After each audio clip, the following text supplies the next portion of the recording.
Buenas tardes, soy Antonio Casas Pérez, responsable de formación de consultores. Esta tarde vamos a hacer una clase virtual sobre el diseño de la investigación.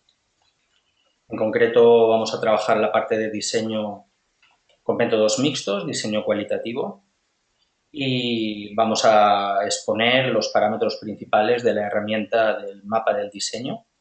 El mapa del diseño es un diagrama para integrar todos los componentes de la investigación y que el flujo metodológico quede suficientemente claro y bien definido e interrelacionado en este diseño de la investigación, ¿de acuerdo?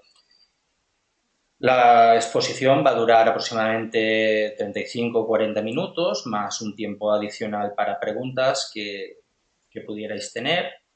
Como siempre, vamos a hacerlo lo más informal posible. Cualquier duda o cuestión que tengáis, me la planteáis sin ningún tipo de problema.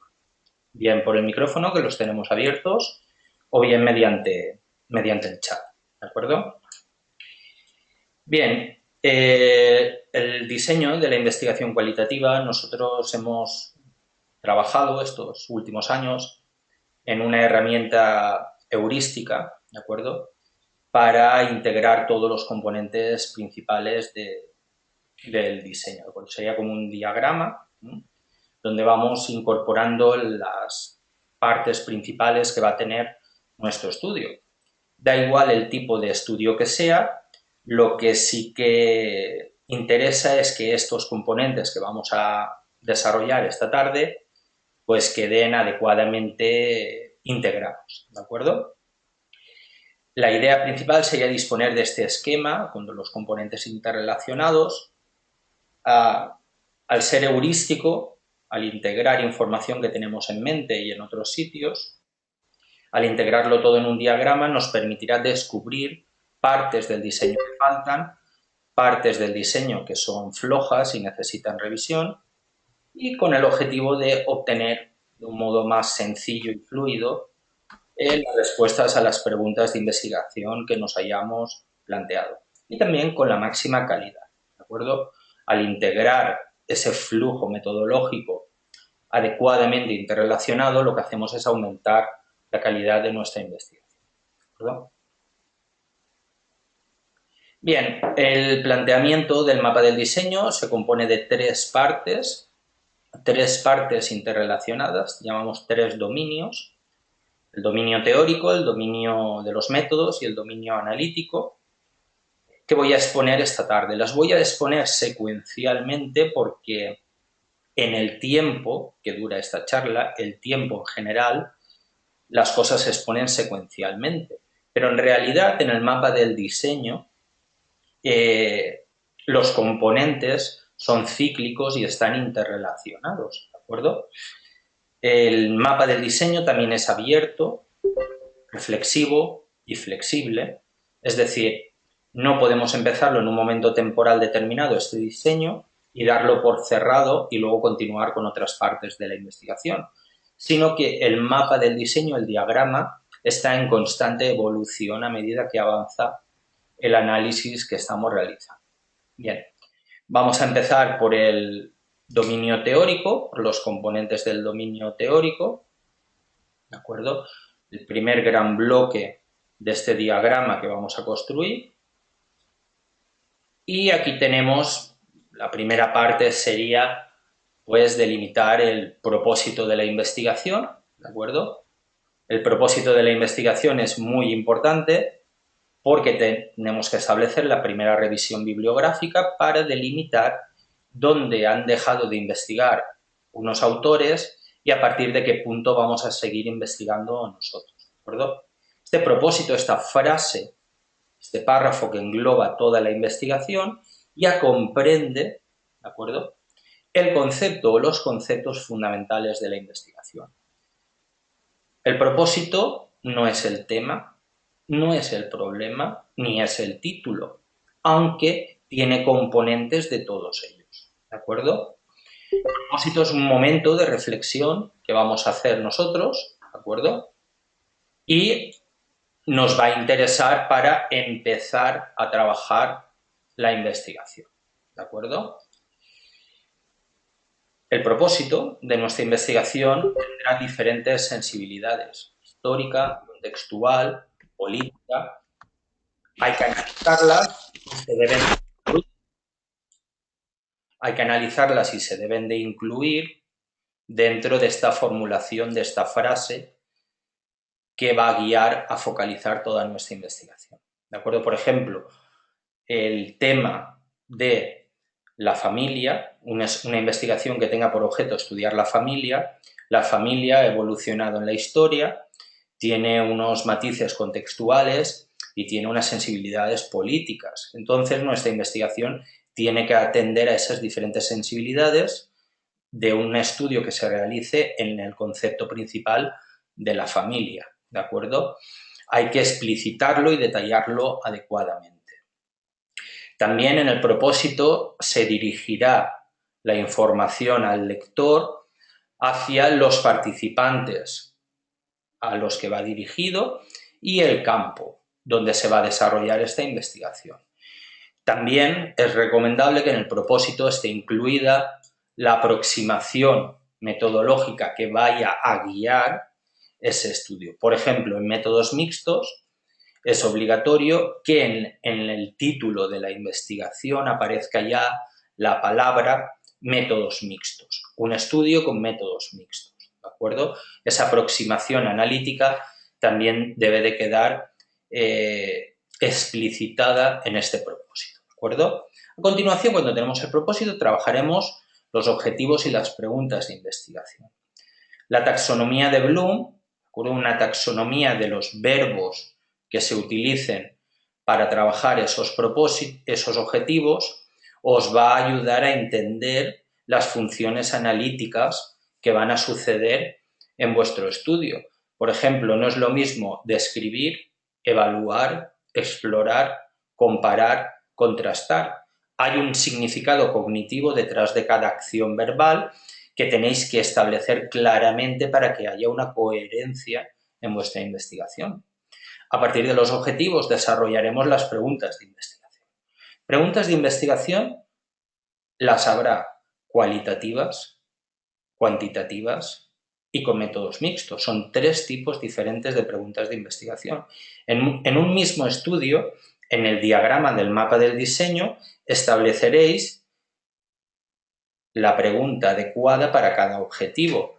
Si es un objetivo que se responde cualitativamente, será una pregunta de investigación cualitativa. Si es una pregunta de investigación con métodos mixtos, su objetivo final será integrar información estadística y cualitativa. Pero debéis de formular la pregunta de investigación y no confundir las preguntas de investigación con las preguntas operativas, ¿de acuerdo?, que a lo largo del diseño se van a tener que desarrollar.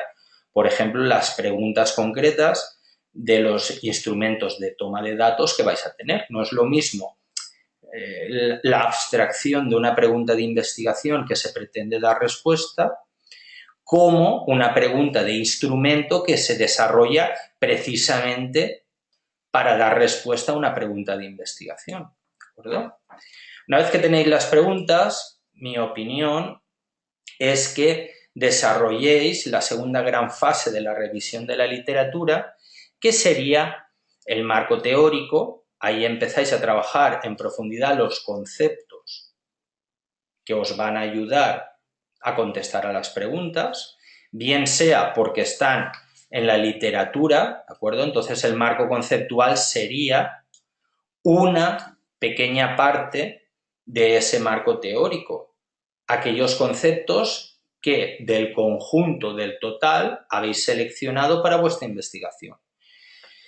Evidentemente, esos conceptos hay que articularlos en categorías, indicadores y hacerlos operativos, ¿de acuerdo? Operativizarlos para que en vuestro análisis los podráis registrar adecuadamente en los datos, ¿de acuerdo?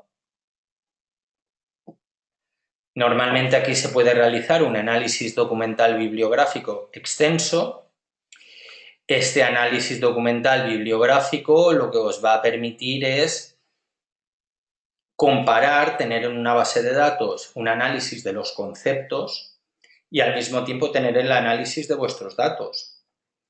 Favorecerá el diálogo teórico en vuestros resultados y conclusiones al comparar las dos partes de la base de datos, ¿de acuerdo? Evidentemente, la parte final del marco conceptual serían los indicadores que vais a utilizar en la investigación, en el análisis. Esos indicadores deben de estar adecuadamente descritos, con posibles ejemplos de expresiones en los datos, ¿de acuerdo? Ejemplos de mal uso, ejemplos de uso adecuado, etcétera, etcétera.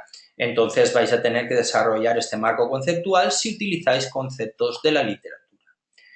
Por el otro lado, si no utilizáis conceptos de la literatura en alguna pregunta de investigación, porque fijaros que ahora estamos avanzando al nivel de las preguntas de investigación. Cada pregunta marca un flujo en el diseño. Suponed que hay una pregunta de investigación que no hay conceptos en la literatura adecuados para contestarla y necesitamos que emerjan ideas abstractas, conceptos de los datos. Entonces utilizaríamos una aproximación analítica inductiva. Si esa pregunta necesita inducción, ¿de acuerdo? Pues entonces podríamos utilizar la Grounded Theory para trabajar nuestro análisis, o bien un análisis temático inductivo, ¿de acuerdo?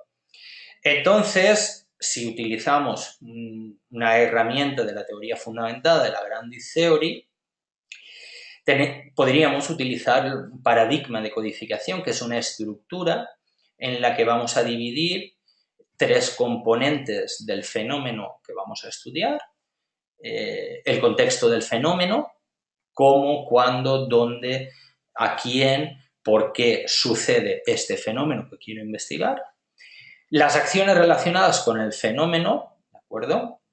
Y las consecuencias de las acciones relativas al fenómeno, ¿de acuerdo?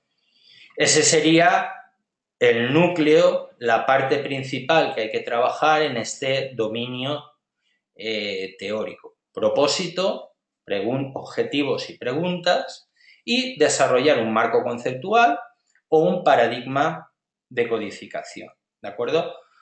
A partir de este punto entraríamos en el dominio, ¿de acuerdo?, de los métodos de recogida de datos, ¿de acuerdo? El dominio de los métodos, continuamos trabajando a nivel de las preguntas de investigación. Las preguntas de investigación, cada una va a requerir de una técnica o técnicas de toma de datos particular, ¿de acuerdo? Entonces, siempre trabajaremos a nivel de cada pregunta de investigación. A lo mejor, la pregunta o ítem de una entrevista primera, cuarta, 11 y 19 en conjunto contestan a la segunda pregunta de investigación, ¿entendéis? Tenéis que hacer una correspondencia entre los ítems del instrumento de toma de datos, ¿de acuerdo?, y luego las preguntas de investigación que necesitéis para tener la mayor cantidad de perspectivas del fenómeno que estáis investigando. Esto significa, ¿de acuerdo?, que si yo quiero estudiar a un niño de tercer ciclo de educación primaria en un aula, diferentes perspectivas del niño sería observar al niño, preguntar a los padres del niño, preguntar a los profesores del niño, observar al niño interactuando con los compañeros, ¿entendéis? Son diferentes perspectivas. Pero yo teóricamente ya sé que en educación primaria, un niño de tercer ciclo, sus entornos principales son la escuela y la familia.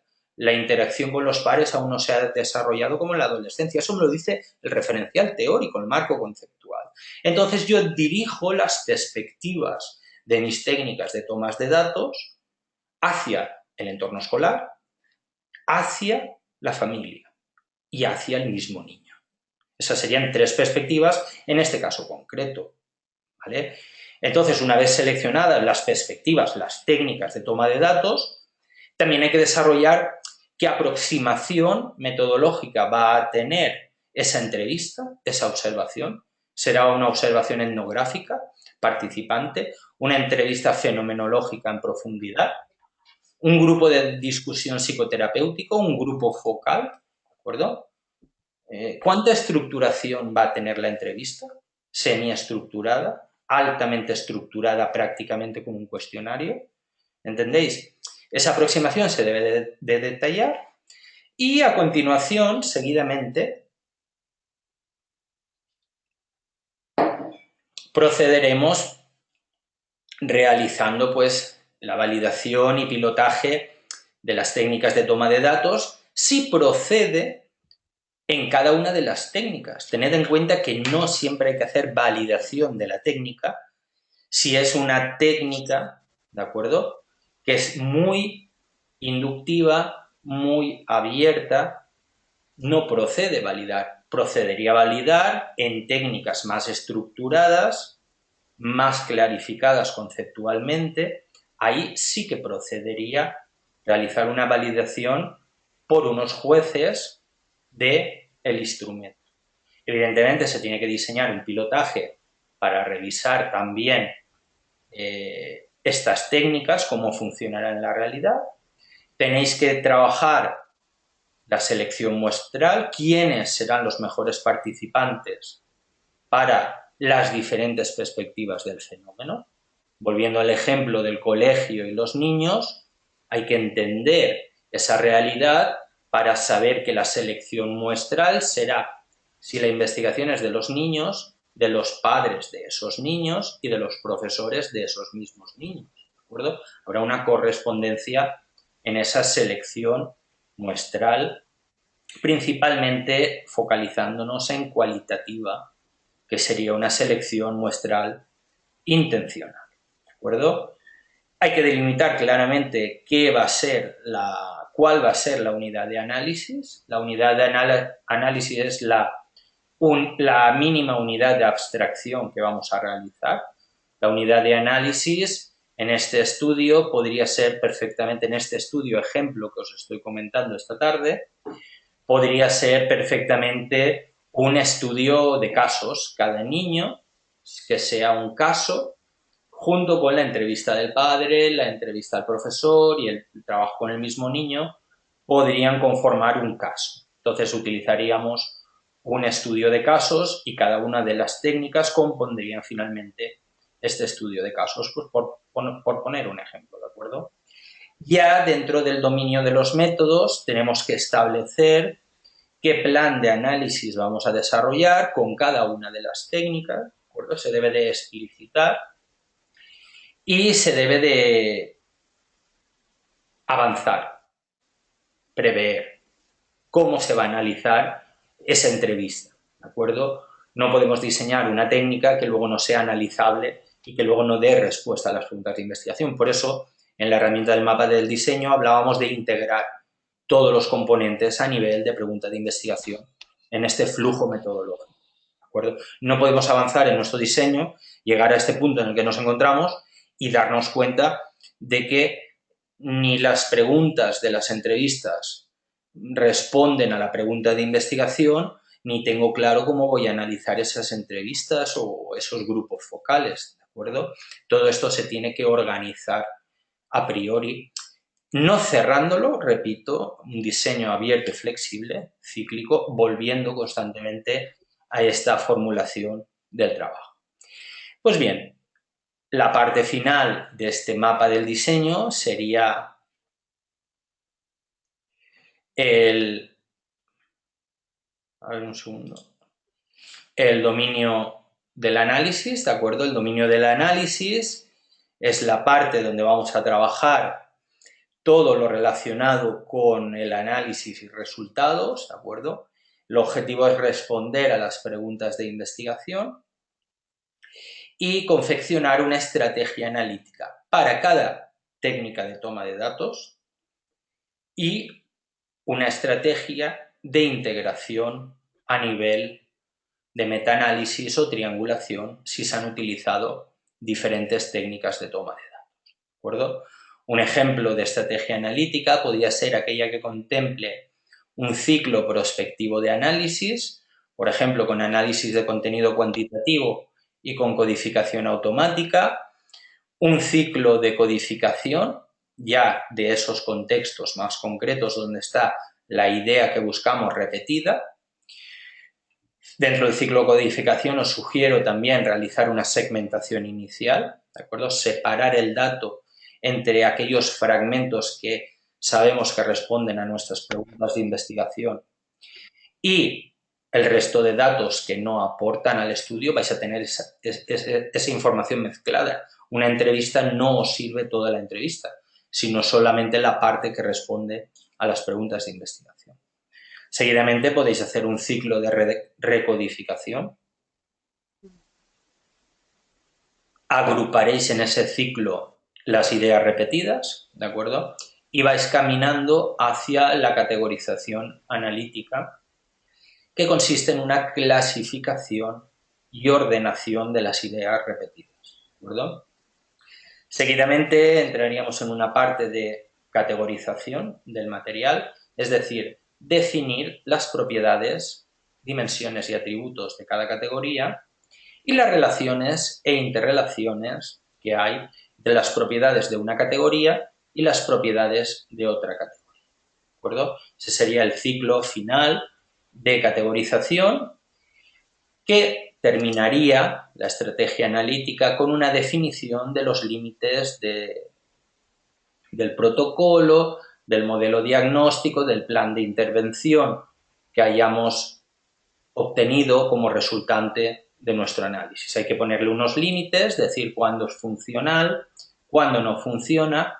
Recordad que en investigación cualitativa no se pretende la generalización, sino lo que se pretende es la teorización, ¿de acuerdo?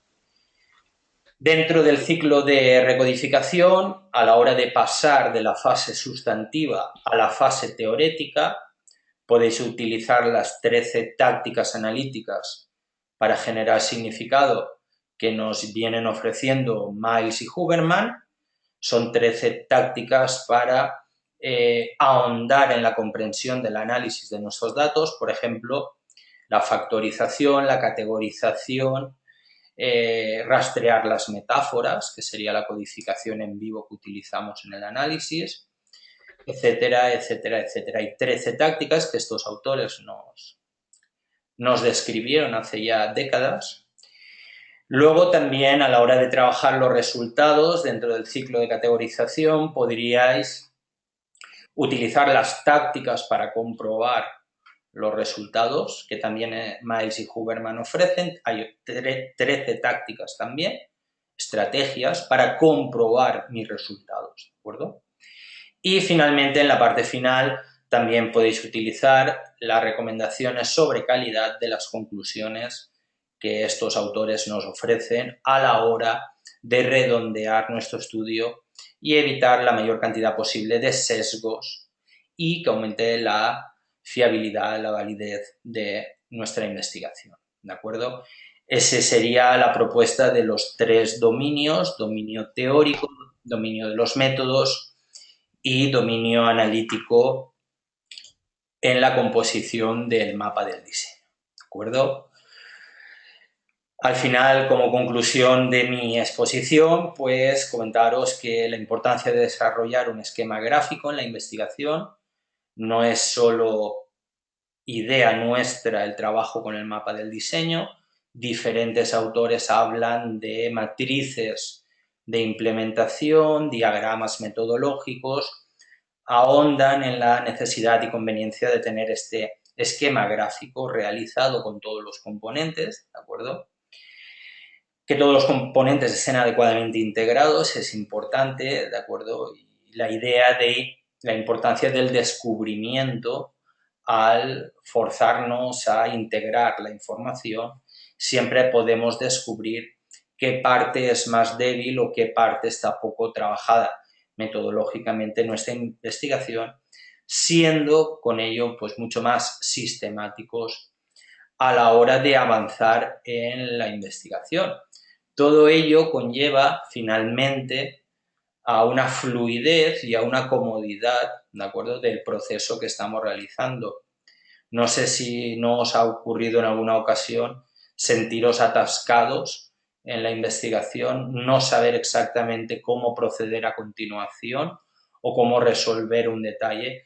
Pues bien, si integramos toda la información en este diagrama metodológico, nos aseguramos pues que todo sea más cómodo, mucho más fluido, ¿de acuerdo? Y bien, aquí os he señalado 3 referencias de las muchas que sustentan este trabajo, pero he pensado que estas serían destacadas. Os compartiré las diapositivas que tengo aquí, no hace falta que toméis nota, y también pues la grabación. Si tenéis cualquier pregunta, cualquier cuestión que queráis que abordemos, pues estoy a vuestra disposición de todo este proceso que hemos estado viendo.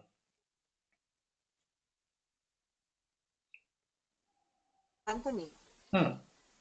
eh, cuando vas segmentando los textos o la documentación, los datos, ¿es bueno ir codificando al mismo tiempo o hacerlo secuencialmente? Es decir, segmentar todo, tener las partes importantes que van respondiendo a tus preguntas y a partir de ahí codificar o al mismo tiempo.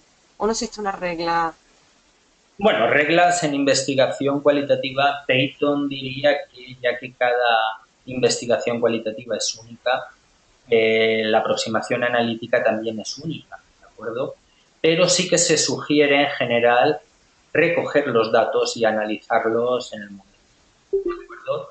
Tú recoges los datos y empiezas a analizarlos y no te tienes que esperar a tener todos los datos del proyecto. De este modo llegarías al punto de saturación teórica y ya no necesitas recoger más datos. Pero contestando a tu pregunta, que no era, creo, exactamente eso lo que me preguntabas, depende de la estructuración de la técnica de toma de datos. Por ejemplo, normalmente entendemos la unidad de análisis como una unidad discursiva donde ha generado discurso, entonces se debe de analizar toda la entrevista en su conjunto, de principio a final. Hay autores que insisten en eso. Pero yo matizaría y diría que si está poco o nada estructurada la entrevista. Si es fenomenológica, es una entrevista muy abierta, la tienes que analizar como una unidad discursiva en conjunto. Pero si está muy estructurada, semiestructurada o muy estructurada la entrevista, en lugar de analizarla en vertical, desde el principio de la entrevista al final, la puedes analizar en horizontal. Todas las primeras respuestas de todas las entrevistas, todas las segundas respuestas. Eso lo tienes que definir, por eso hablamos de plan de análisis.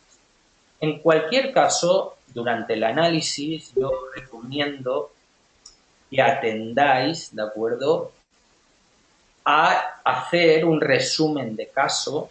Cada entrevista, cada sesión de observación es un caso.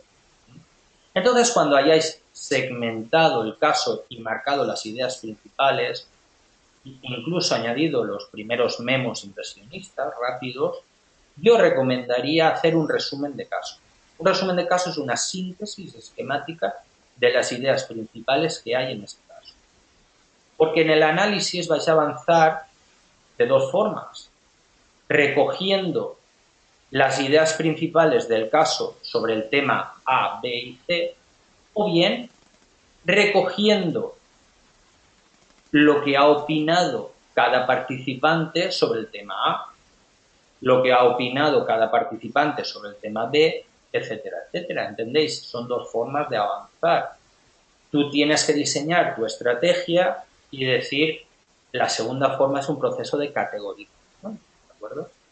Y la primera forma complementa, cada caso es una unidad discursiva y te interesa, pero no te puedo dar un consejo universal, que hay que ver hasta la estructuración, la estrategia analítica, cómo se va a hacer el metaanálisis, hay que ver el dato en sí. ¿Ha ayudado eso un poco, Francisca? Sí, sí, sí que me ayuda. Mira, bueno, quería hacerte alguna pregunta más, pero si las compañeras quieren preguntar algo, tampoco quiero yo. No, no hay ningún problema. Comentaba antes que cuando codificas, se puede hacer o entendido de dos formas. Tú puedes partir de un modelo deductivo, interpreto que ahí parte ya de algo que tienes prehecho, ¿no? Ya tienes ciertos códigos identificados en el momento en que vas inventando los datos y los vas analizando, los vas identificando y los vas relacionando con esos códigos que tú ya puedas tener hechos. Pero también te pueden surgir en el transcurso del análisis nuevos códigos de una manera inductiva. No sé si me expreso bien, si en la forma se puede trabajar de manera simultánea con códigos que ya tienes planteados de antemano y con códigos que te pueden ir surgiendo en el análisis. ¿Es correcto así Sí, o no? no, sí, es correcto. Tú en una pregunta de investigación puedes partir deductivamente, tienes que hacer un libro de códigos, ¿de acuerdo? Un libro de códigos sería esa descripción que hablábamos del indicador, y como en concreto tú estás en el curso de Atlas T, pues yo te diría que en Atlas T coges tu sistema deductivo, tu lista de códigos, lo pegas en un memo numerados. A mí Ujú. me gusta sugerir que se numeren el 1, 1, el 2, 1, 3, para saber que son deductivos. Tú pegas tu lista de códigos en Atlas T en el memo, lo guardas, y hay un comando en Atlas T en miscelánea que dice crear códigos desde el memo seleccionado. Entonces, automáticamente en Atlas T vas a tener toda la lista de códigos listada. En MassQDA hay un procedimiento también muy similar para traer los códigos y sus descripciones automáticamente al programa. ¿De acuerdo? Lo tenemos en un Excel, hay un comando en códigos donde también te trae toda esa información al programa. Ahora bien, contestando a tu pregunta en concreto, ten en cuenta lo que es inducción y lo que es deducción. Lo que tú me estás diciendo yo entiendo que es deductivo todo. Tú imagínate, os voy a poner un ejemplo sobre resiliencia en la escuela, también con niños que hicimos hace unos años. Supongamos que yo en mi marco teórico tomo la idea de resiliencia en educación de Ungar, de Michael Ungar, en Canadá. Y cojo ese modelo para mi marco conceptual y lo articulo. Pero yo me doy cuenta de que partes del modelo, de los indicadores, no me sirven para mi estudio y van a aparecer nuevos indicadores relacionados con la idiosincrasia cultural o de edad o de lo que sea. El modelo teórico es el que es. Entonces tú puedes encontrar indicadores relativos a la idea que la complementen en tu investigación, porque lo que tú estás haciendo es adaptar. También en tu pregunta de investigación puedes tener una pregunta de investigación que una parte sea deductiva, apoyada en unos conceptos, y una parte inductiva. Pero si tú tienes una parte inductiva, tú tienes que hacer todo el desarrollo analítico completo. Eso significa que tienes que definir un análisis temático inductivo con todos los ciclos analíticos pertinentes y tienes que hacerlo bien. No se trata de añadir un indicador, eso sería la parte deductiva que tú al adaptar un marco conceptual te das cuenta a lo mejor que el sentimiento de la religiosidad en el alumnado ecuatoriano está mucho más desarrollado que en otro tipo de niños. ¿Entendéis? Entonces, tú entras a desarrollar inductivamente, pero dentro de unos parámetros teóricos que establece deductivamente. Y por supuesto, lo interesante de ese trabajo deductivo es que tú aportes, tus datos aporten información novedosa, complementaria, porque si no estaríamos como un loro repitiendo lo mismo que han hecho otros, ¿de acuerdo? Pero con datos diferentes. Ese sería mi punto de vista al respecto. Si tenéis cualquier otra pregunta.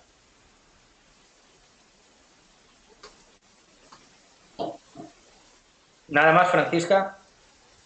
Bien, gracias. Nada No, más. pregunta si tienes cualquier otra cosa y sin problema. ¿No tenéis ninguna Mm. otra pregunta? Bueno, hemos sido unos valientes porque... Mónica, ¿querías preguntar algo? No te oigo, no te oigo. A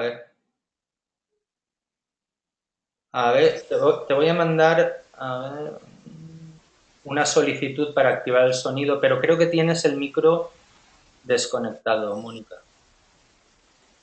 Ahí me escuchan. Ahora sí, Mónica, adelante. Ok. Bueno, sí, mi duda es con respecto al plan de análisis. Quisiera saber si hay como algún, no sé si llamarlo algún formato en particular, como algunas características que debe incluir este plan de análisis para elaborarlo. No sé si me dejo entender.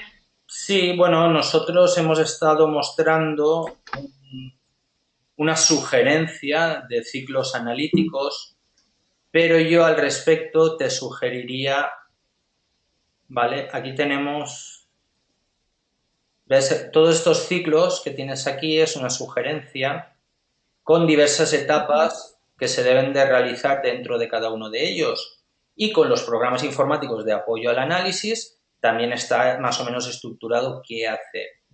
Pero si quieres información en concreto de buenos ciclos analíticos, bien explicado, te sugeriría el libro de Johnny Saldaña, el manual de codificación, que ese libro trae 32 estrategias analíticas, entre ellas algunas de la Grand Theory, el análisis temático inductivo. Entonces, tienes un montón de diferentes estrategias para elegir dependiendo de tu investigación en concreto. Tú suponte que estás haciendo un estudio donde el interaccionismo simbólico es importante, la presentación de las personas en sociedad, la dramaturgia, los roles que adoptan en un determinado escenario, pues entonces deberás enfocarlo con una estrategia analítica, dramatúrgica, pues como comentábamos, propia de Irving Goffman, que te va a ayudar en ese tipo de enfoque de tu diseño. Pero debes de conocer varias de ellas para poder seleccionar la más adecuada. Lo que nosotros estamos proponiendo en el mapa del diseño en esta parte sería una simplificación de estas estrategias analíticas que fundamentalmente se dividen en dos grandes partes.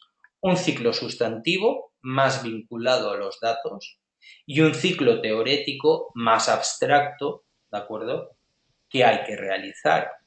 La codificación, como la entendemos con este tipo de programas, suele quedarse en la parte sustantiva.